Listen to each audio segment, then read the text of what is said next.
로드바이크를 쭉 타셨잖아요. 네. 마지막으로 MTB 자전거를 타보신 게 언제예요? 안녕하세요, 라디TV 시청자 여러분, 이시런입니다. 자, 오늘 저희 스튜디오에 굉장히 귀한 손님 두 분을 모셨습니다. 프로사이클 선수 출신이신 우리 강지용님을 모셨고요.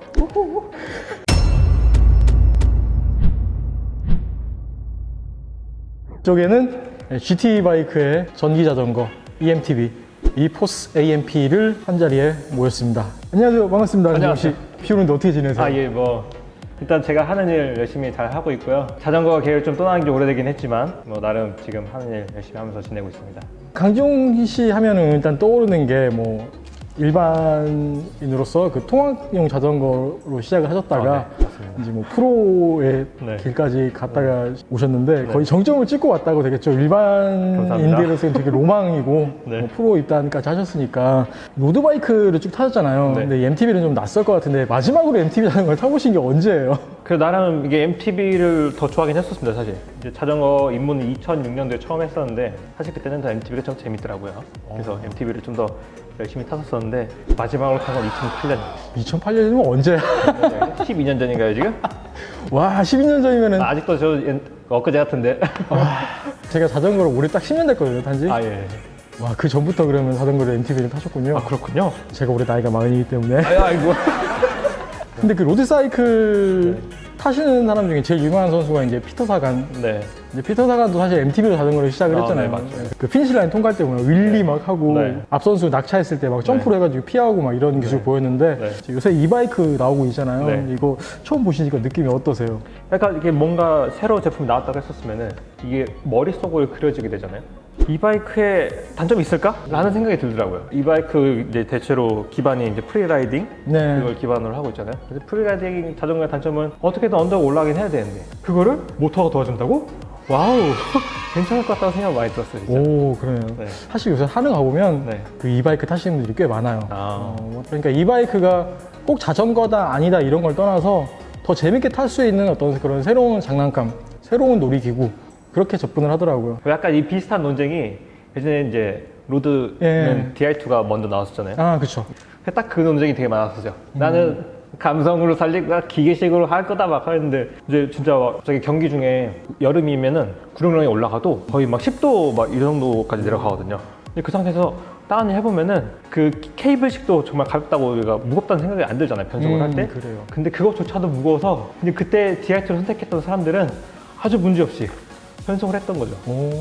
그때 그런 생각이 드네요. 약간 그거랑 비슷한 맥락이 아닐까? 어찌됐건 다양한 브랜드에서의 이바이크라든지 전동 변속 시스템 또 이런 것들이 많이 나오고 있고 이번에 GT에서 이 자전거를 출시를 하면서 그 광고 카피를 뭐라고 했냐면 그 일리걸이라고 했거든요. 그러니까 일리걸이라고 얘기하면 그 불법, 위법 이런 뜻이잖아요. 근데 리걸 하면은 이제 합법이란 뜻이고 네. 근데 그 앞에다가 이를 붙였어요.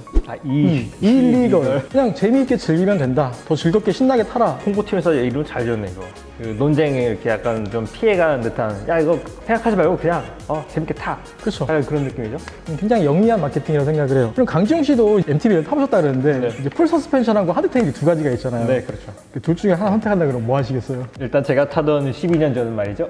근데 하드테일이 다 완전히 장악하던 그런 시기였었습니다. 아직까지는 좀 하드테일을 좀 추구하고 싶은 마음이 조금은 있습니다. 하드테일이 좀 제일 무난하긴 하죠. 네, 도로도 무난하게 탈 수 있고 산도 그렇고.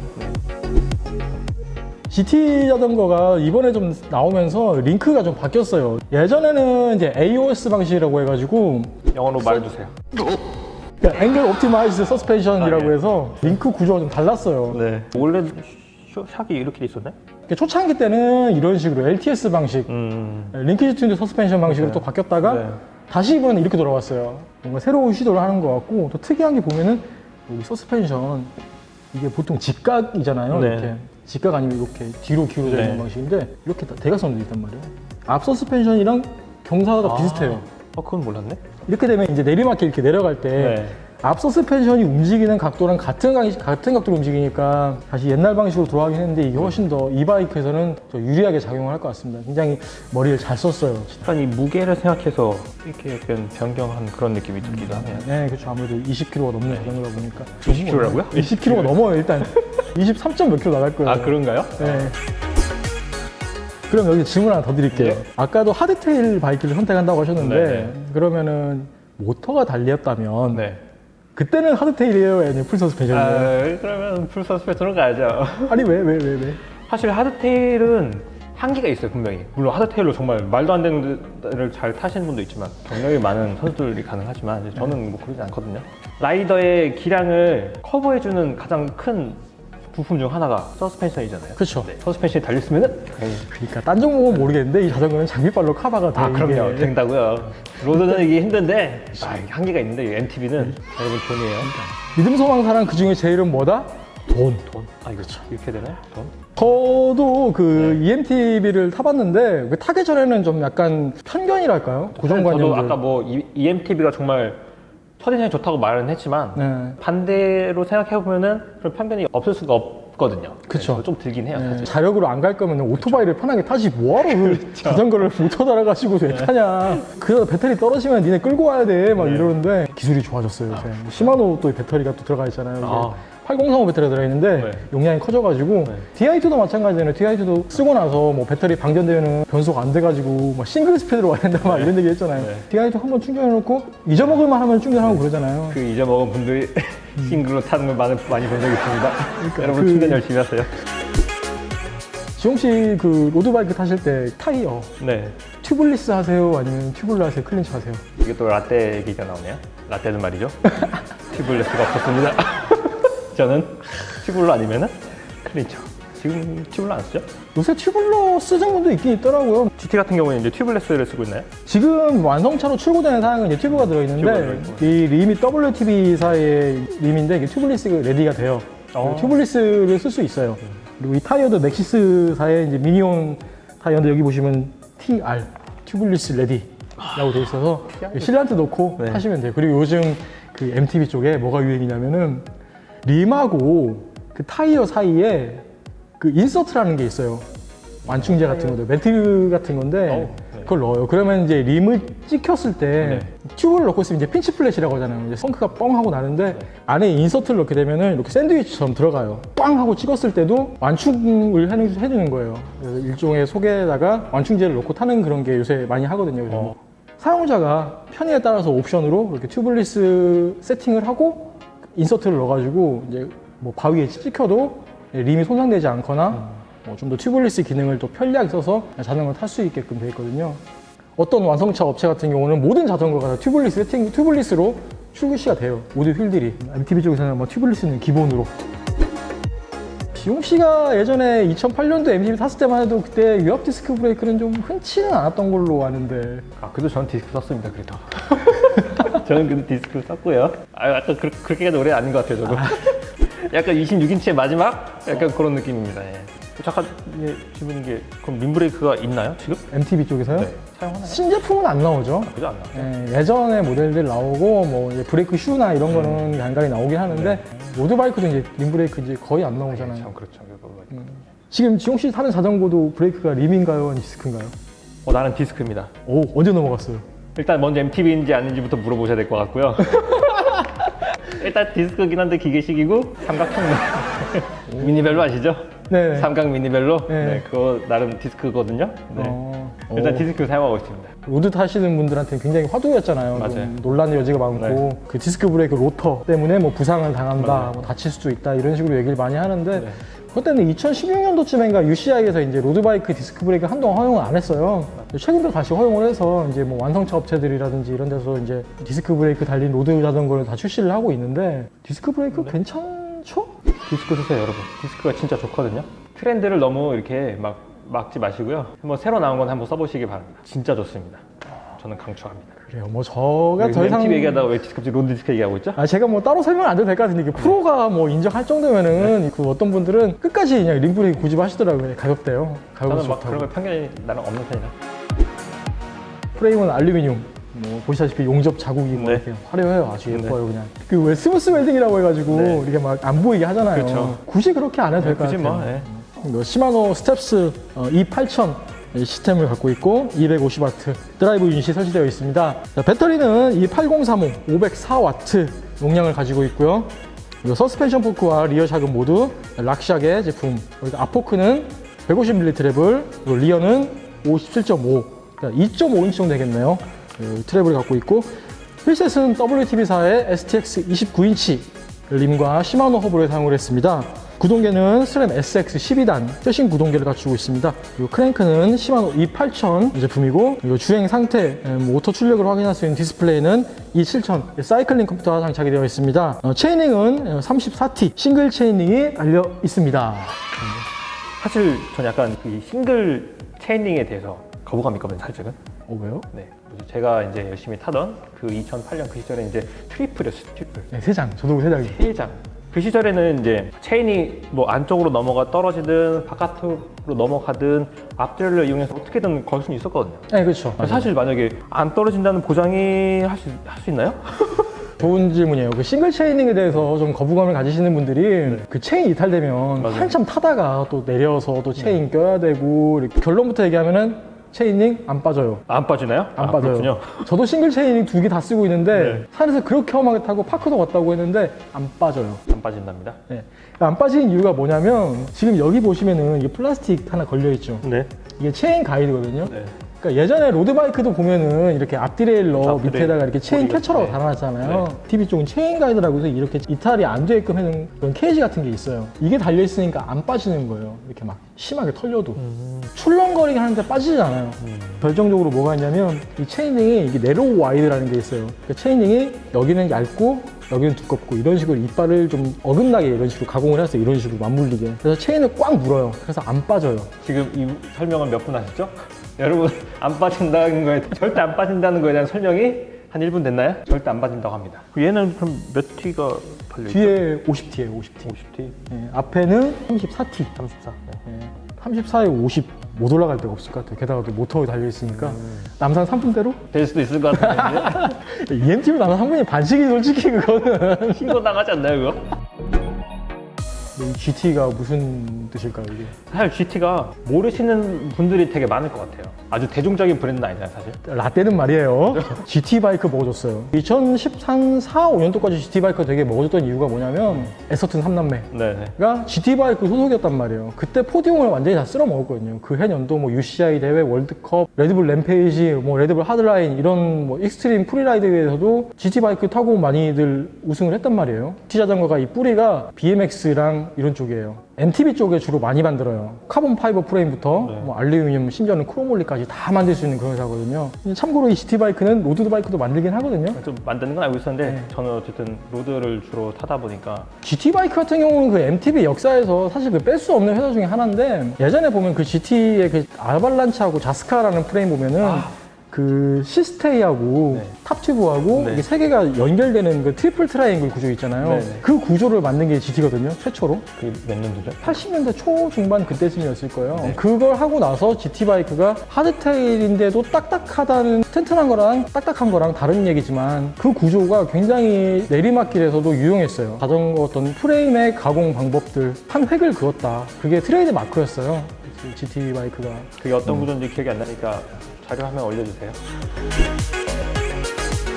GT는 우리는 모드는 잘 안 만들어. 만들긴 하는데 몇 대 없어. 궁금한 게 하나 있는데 지금 보니까 얘는 시마노 크랭크인데 네. 체인링이 지금 스램이죠? 네, 그렇죠. 왜 이렇게 전혀 경쟁사끼리 지금 뭐 하는 거죠 지금? 이거 약간 그 아니 왜 그 두 살이 그 이간질하고 그래 이거.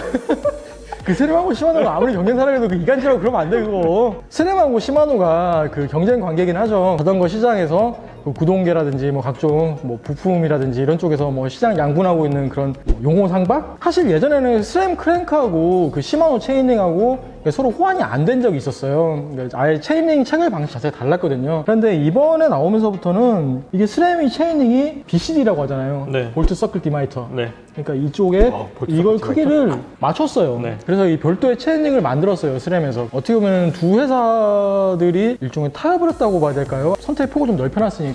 누가 누굴 따라간 거죠 그러면? 포크 테이블이 무려 150mm나 150mm. 150이요? XC 때는 100mm였죠? 예, 저 100mm 시절을 했습니다. 있으면 감사하는 느낌? 보통 근데 이제 올 마운틴이라 그러면 보통 한 160에서 170이거든요. 근데 얘는 150이란 아, 말이에요. 그럼 오히려 더 적은 거네요. 다른 모델들에 비하면. 근데 이렇게 150mm로 한 이유가 있어요. 휠이 커요. 29인치야. 29인치가 처음 나왔을 때 이 포크 트랩이 약간 줄었잖아요. 예전에 26인치 때는 막 160, 170 막 이랬단 말이에요. 휠이 커진 만큼 포크의 트랩은 줄었단 말이에요. 120, 130 쓰던 분들도 이제 뭐 강촌, 지금도 강촌 대회 있나 모르겠네? XC 대회 같은 거 하면은 물론 100mm가 기본이긴 했었는데 네. 조금 하드테일이지만 좀 더 빡시게 공격적으로. 본격적으로 어그레시브하게 타고 싶어 하시는 분들이 간혹 120이나 130mm 꽂고 타셨었거든요. 근데 그분들이 이제 언덕에서 보통 XC 대회 시작하면 이제 좀 벌리기 위해서 언덕으로 시작하잖아요. 네. 그때 멀리 보내셨습니다, 제가. 포크가 할 일을 줄였어요. 대신에 휠은 더 커졌으니까 굳이 무거운 포크를 쓸 필요가 없는 거죠. 가벼워지는 거죠. 로드바이크에서 10g 뺄라 그러면 한 100만 원 쓴다면서요? 그게. 보통 10g에 100만 원씩이죠. 요즘은 다. 1kg 뺄라 그러면 아유, 네. 그러니까 이거면 다 해결이 된다는. 아무리 이 바이크라고 그래도 150이라고 오르막 올라가시겠어요, 이거? 뭐 얘가 다 해주지 않을까요? 그쵸? 얘가 다 해줄 거라고 봅니다. 그게 그러게요. 중요하지 않다고 생각합니다, 저는. 실력은 장비빨로 커버가 된다. 아, 그렇습니다. 그걸 누리려면 이제 얼마가 필요하죠? 열심히 해야겠네. 이 자전거 휠베이스가 123.4. 휠베이스가 굉장히 길어요, 딴 거보다. 어느 정도로 긴 거죠? 다른 모델. 다른 모델에 비해서 한 2cm 이상 길다고 보시면 돼요. 굉장히 긴 거네요. 굉장히 길어요. 그런데 불구하고 체인스테이는 짧아요. 체인스테이가 짧다는 얘기는 코너를 돌 때 빠른 반응, 앞 서스펜션 움직일 때랑 거의 동시에 움직이는 그런 반응을 위해서 체인스테이를 짧게 설계를 했거든요. 테스트 리뷰 이렇게 하시는 분들 리뷰를 쭉 읽어봤는데 휠베이스가 짧아서 코너 할 때 처진다거나 따라온다는 그런 느낌이 없다. 굉장히 민첩하게 반응한다. 대신에 이 유효 탑투브는 좀 짧아요. 여기서부터 여기까지 유효 탑이 좀 짧게 나오는데 사실 요즘 나오는 자전거들이 휠 사이즈가 커지면서 유효 탑투브가 좀 되게 길어졌어요. 이 자전거는 56.2밖에 안 나와요. 약간 다른 경쟁 모델에 비하면 확실히 짧다고 얘기를 할 수 있는 건가요? 네. 로드바이크 댄싱할 때 네. 그 토크 위주로 하시는 편이세요? 아니면 케이던스로 하시는 편이세요? 제가 그렇게 이렇게 팀캐가 아니라서 회전수를 위주로. MTB 타실 때도 또 네. 이렇게 댄싱 하셨나요, 이렇게? 저는 되게 많이 하는 편이었어요. 원래 그 하드테일에서 언덕 올라갈 때 댄싱을 하지 말라고 보통 이게 교육 할 때 그렇게 네, 그쵸. 많이 하시잖아요. 네. 근데 오히려 안장에 엉덩이를 붙이고 페달링 하다 보면은 무게 중심 자체가 뒤로 쏠리는 거다 보니까 네, 맞아요. 그걸 컨트롤하는 게 오히려 더 힘들더라고요, 저는. 댄싱도 하면서 몸도 중심도 약간 앞으로 하면서 배분을 하는 약간 미묘한 느낌이 있었는데 MTB에서 안장에서 엉덩이 떼지 말고 페달링 하라고 하는 게 뒷타이어 슬림 나가지고 그렇죠, 슬림 오르막 나가요. 못 올라간다고. 네. 타이어를 좀 타이어. 굵은 걸 하면은 안 예, 미끄러져.